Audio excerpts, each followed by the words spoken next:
Il-mawra tiegħi fl-ispazju hija avventura maħluma minn Beppe Caruana li kiteb din il-ġrajja bl-għajnuna Tommu Olivia. F'din ir-rokna inwaslulkom tarif dwar Giusy, it-tifel bl-awtiżmu li kellu x-xewqa li jżur l-ispazju. Il-mawra tiegħi fl-ispazju hija storja dwar tifel li għandu 8 snin li jismu Giusy.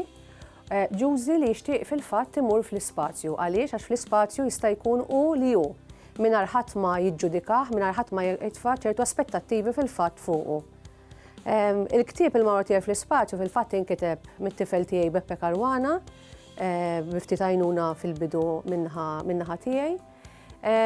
U Beppe fil-fatt għandu l-awtiżmu u allura huwa ktieb li jesprimi minnu hu fl-aħħar mill-aħħar, jesprimi fil-fatt ix-xewqa ta' Beppe tat-tifel tiegħi li huwa l-awtur tal-ktieb li għandu l-awtiżmu.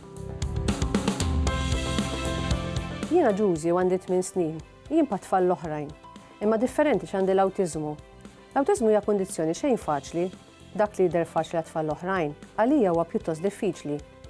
Xejn ma jiġini ħarir, il-kitba jibsa għalija u l-attività fiżika wisq aktar biex taqgħad għandi wkoll diffikultà biex nitkellem. U għalhekk ħafna nies jaħsbu li ma nifhimx. Il-ktieb ma nkitibx b'mod li wieħed jimmaġina għaliex għax ovvjament tajjeb li ngħid li Beppe l-ewwel qabel kollox għandu ma jitkellimx. Fil-fatt dak li aħna ngħidu li huwa limitat fil-kelma. U barra minn hekk għandu wkoll diffikultà biex jikteb, jiġifieri biex juża biro jew lapis. U allura fil-fatt bil-mod sibna metodu fejn jiena nurih letterboard li kollha litri fiha wkoll fil-fatt inkludejna litri Maltin. U jipponta għal kull ittra biex naqdu kelma u eventwalment naqdu sentenza. U l-ktieb tul ta' żmien sigħat sħaħ, ġimgħat, fejn fil-fatt imbagħad inkiteb il-mawra tiegħi fl-ispazju. Jien immur l-iskola u bħal sħabi nħobb nitgħallem. Uħud minn sħabi jgħinuni u jilagħbu miegħi. Imma oħrajn li jtku bija. Dawn tal-aħħar ma jifhmux li mġiba tiegħi bħal li ngħid jew inċabċab ma nistax nikkontrolla. Min jaf kemm tlab biex inkun bħalhom.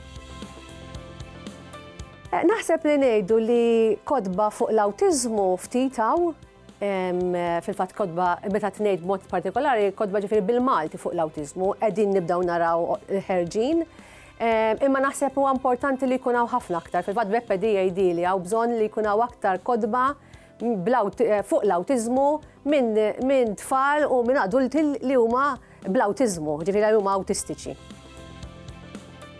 Moħħu jkollu momenti tajbin u oħrajn ħżiena. Fil-momenti tajbin nitgħallem malajr u niftakar ħafna. Fil-momenti korroħ ma nkunx nafx qed jiġri. Għandi xewqa u din hija li mmur fl-ispazju. Hemmhekk hemm il-ħebda. Ma hemmx bżonn nitkellem u l-movimenti fiżiċi tiegħi żgur li kollha jkunu tajbin. Dal-ktieb il-mawra tiegħi fl-ispazju ammira tal-tfal bejn 7 snin u ngħidu 10 snin. Ir-riżorsa li fih li jista' jintuża fil-fatt għandek mistoqsijiet fuq wara tal-istorja, fejn ovvjament iġilek tirrifletti wkoll fuq il-ktieb, iġilek tirrifletti fuq l-istorja u ovvjament xi tfisser li tkun differenti.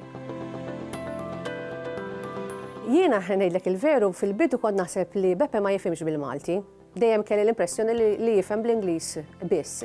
Però li kien espost tal-lingwa Maltija dik iva għaliex kemm minħa tal-familja ħan nitkellmu bil-Malti, anke l-ġenituri tiegħi dejjem kellmuh il-Beppe u l-ġenituri tan-naħa tar-raġel jkellmuh bil-Malti. U naħseb huwa importanti li t-tfal tagħna ma nħalluhomx jitilfu minn din l-opportunità li jitgħallmu l-Malti u jistgħu jesprimu ruħhom bil-Malti. Jiena fil-fatt kif qedlek kont sorpriża li Beppe kien jifhem sew bil-Malti u esprima hu li xtaq jikteb fil-fatt bil-Malti.